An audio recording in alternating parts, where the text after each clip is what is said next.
Bismillah, Assalamualaikum warahmatullahi wabarakatuh. Halo semua, perkenalkan nama saya Fitria Anissa Febriawati dari BKM 1 dengan NIM 1424 5609. Prodi Kesehatan Masyarakat, Konsentrasi Manajemen Rumah Sakit. Pada video kali ini, saya akan menjelaskan sebuah gambar, di mana gambar itu tentang alat reproduksi wanita maupun laki-laki bagian dalam dan juga luar. Ya.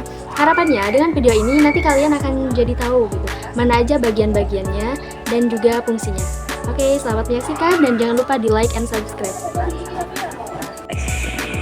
Di sini yang pertama ada organ reproduksi wanita bagian luar ya.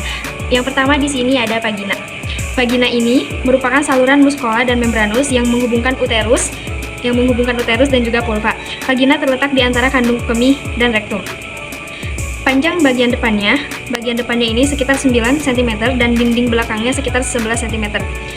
Pada dinding vagina ini terdapat lipatan-lipatan melintang yang disebut rugae, terutama di bagian bawah ya. Vagina ini berfungsi sebagai jalur keluarnya darah saat wanita haid dan juga tempat keluarnya bayi. Selanjutnya di bagian atas ini ada uterus. Uterus ini suatu struktur yang cukup kuat karena bagian luarnya ini dilapisi oleh lapisan serosa dan bagian dalamnya juga dilapisi oleh mukosa. Uterus atau rahim ini berfungsi sebagai tempat calon bayi dibesarkan. Bentuk uterus ini seperti bola lampu yang gepeng atau buah alpukat, terdiri dari 3 bagian ya. Yang pertama di sini ada badan rahim atau cervical kanan, yang kedua ada cervix, leher rahim, dan juga ada uterine fundus, rongga rahim. Yang pertama di sini ada badan rahim. Badan rahim atau korpus uteri ini berbentuk segitiga ya. Yang ini berbentuk segitiga, biasanya bengkok ke arah depan selama masa reproduktif. Panjang korpus 2 kali dari panjang cervix. Korpus merupakan jaringan kayak otot yang biasa akan melebar untuk menyimpan janin. Lalu yang kedua di sini ada leher rahim. Leher rahim atau cervix uteri berbentuk silinder. Yang sebelah sini, cervix terletak di puncak vagina. Cervix merupakan uterus bagian bawah yang membuka ke arah vagina. Sebuah saluran melalui cervix memungkinkan sperma masuk ke dalam dan darah menstruasi keluar. Lalu yang ketiga ini ada uterine fundus ya, atau rongga rahim. Adalah bagian uterus proksimal di atas muara tuba Fallopi yang mirip dengan kubah. Di bagian ini tuba Fallopi masuk ke uterus. Fundus uteri ini biasanya diperlukan untuk mengetahui usia atau lamanya kehamilan. Rahim ini memiliki dinding terdiri dari 3 lapisan. Yang pertama ada lapisan serosa, lapisan paling luar. Yang kedua ada lapisan otot, metrium, dan yang ketiga ada lapisan mukosa. Yang pertama, ini lapisan serosa, meliputi dinding uterus bagian luar dan merupakan penebalan yang diisi jaringan ikat dan pembuluh darah, limfe, dan urap saraf. Lalu yang kedua ini ada lapisan otot. Lapisan otot merupakan lapisan yang paling tebal, terdiri dari otot polos yang disusun sedemikian rupa hingga dapat mendorong isinya keluar saat proses persalinan. Yang ketiga ada lapisan mukosa. Lapisan mukosa ini lapisan paling dalam dari uterus yang akan menebal untuk mempersiapkan jika terjadinya pembuahan. Dan yang paling atas di sini ada tuba Fallopi. Tuba Fallopi atau saluran telur ini terdapat pada tepi atas ligamentum latum berjalan ke arah lateral mulai dari ostium tuba internum pada dinding rahim. Fungsi tuba Fallopi yaitu untuk menangkap ovum yang dilepaskan saat ovulasi sebagai saluran dari spermatozoa ovum dan hasil konservasi, tempat terjadinya konsepsi. Lalu di sini ada ovarium. Ovarium atau indung telur adalah kelenjar berbentuk buah kenari, terletak di kanan dan kiri uterus di bawah tuba uterine dan terikat di sebelah belakang oleh ligantum ya, terikat. Ovarium berisi sejumlah besar ovum belum matang yang disebut oosit primea. Yang selanjutnya di sini ada alat reproduksi wanita bagian luar ya. Yang pertama di sini ada mons pubis. Mons pubis ini daerah tumbuhnya rambut, bagian yang menonjol bantalan berisi jaringan lemak dan sedikit jaringan ikat yang terletak di antara simfisis pubis. Mons veneris ini atau mons pubis berfungsi untuk melindungi alat genitalia dari masuknya kotoran, selain itu untuk estetika. Dan yang kedua ada labia mayora ya, yang sebelah sini. Labia mayora ini merupakan kelanjutan dari mons veneris. Kelanjutan dari mons veneris berbentuk lonjong dan menonjol, berasal dari mons veneris dan berjalan ke bawah, ke belakang. Kedua bibir ini di bagian bawah bertemu membentuk perineum, pemisah anus dengan vulva.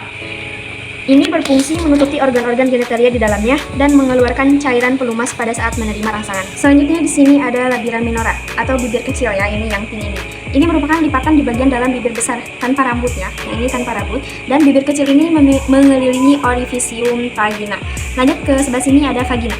Vagina ini berfungsi untuk mengeluarkan cairan yang berguna untuk melumas vagina saat bersenggama.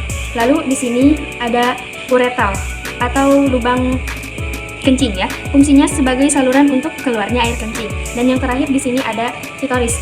Klitoris ini merupakan jaringan yang bersih saraf atau biasa disebut kelenjar. Oke, selanjutnya ini yang ketiga ada gambar organ reproduksi pria bagian luar. Di sini yang pertama ada kandung kemih ya. Kandung kemih ini berbentuk bulat yang menampung urin kencing. Fungsinya menyimpan urin sebelum dikeluarkan ya, sebelum dikeluarkan dari tubuh. Jadi ditampung dulu. Yang kedua ini ada kelenjar prostat. Kelenjar prostat adalah salah satu bagian dari organ reproduksi pria yang terletak di bawah kandung kemih dan berfungsi sebagai pelindung sperma. Lalu di sini ada uretra. Uretra ini bagian dari sistem perkemihan berupa saluran tipis yang berfungsi untuk mengalirkan urin. Jadi dari sini nanti dialirkan ya urinnya. Lalu ada vas deferens untuk membawa sperma dari epididymis ke uretra, di mana sel tersebut akan dikeluarkan dari tubuh saat ejakulasi.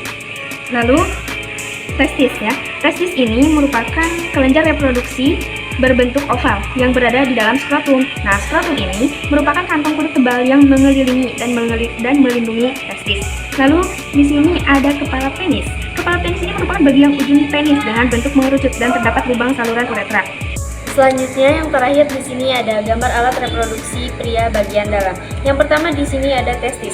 Testis ini merupakan penghasil sperma. Nanti sperma ini akan dibawa oleh epididymis dan diangkat ke vas deferens. Nanti di vas deferens sperma matang akan diangkut menuju uretra. Nah, selanjutnya di sini ada ureter. Ureter adalah sepasang tabung berotot yang menghubungkan ginjal dan kandung kemih ya. Dan kandung kemih ini adalah organ berongga dan elastis. Fungsinya untuk menyimpan urin sebelum dikeluarkan dari tubuh. Nah, lalu di sini ada vesicula seminalis. Ini merupakan sepasang kelenjar yang menghasilkan cairan untuk membentuk air mani pada pria dan membantu kelangsungan hidup sperma. Dan di sini ada kelenjar prostat. Kelenjar yang berbentuk seperti kacang kenari dan terletak di bawah kandung kemih. Fungsinya untuk memproduksi air mani. Lalu di sini ada kelenjar Cowper. Kelenjar Cowper sepasang kelenjar kecil yang berbentuk bulat yang berada di bawah kelenjar prostat pada sistem reproduksi pria. Fungsinya untuk memproduksi cairan yang membantu dalam reproduksi pria. Lalu di sini ada uretra. Uretra ini merupakan saluran yang berfungsi untuk mengeluarkan urin dari kandung kemih ke luar tubuh. Jadi nanti akan dikeluarkan urinnya. Lalu di sini ada jaringan erektil. Ini merupakan jaringan dalam tubuh yang memiliki banyak ruang pembuluh darah dan dapat membengkak ketika terisi darah. Lalu di sini ada gland penis ya. Gland penis ini adalah kepala penis yang berbentuk seperti jamur. Fungsinya tempat keluar urin dari air mani, peredam guncangan saat berhubungan seks. Nah, jadi itu merupakan bagian-bagian dan juga fungsi alat reproduksi pria maupun laki-laki. Semoga bermanfaat. Wassalamualaikum warahmatullahi wabarakatuh.